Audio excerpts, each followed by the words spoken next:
সেদ্ধ বেগুন ভর্তার জন্য আমি বেগুনগুলো এইভাবে কেটে নিয়েছি, এর জলে সেদ্ধ করে নেব। বেগুনটা আমার সেদ্ধ হয়ে গেছে, এখন আমি নামিয়ে খোসাগুলো ছাড়িয়ে নেব। ছাড়াবার পরে আমি চপ করে নেব। প্রথমে দেব ফোড়ন, গোটা জিরে, শুকনো লঙ্কা, কাঁচা লঙ্কা।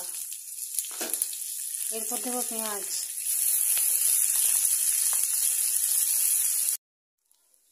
টমেটো, হলুদ, লবণ, সেদ্ধ করে রাখা বেগুন দিয়ে দেব।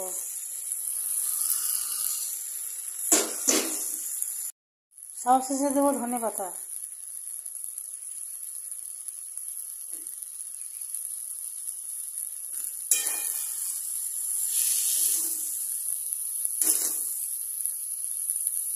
সেদ্ধ করা বেগুন ভর্তা রেডি।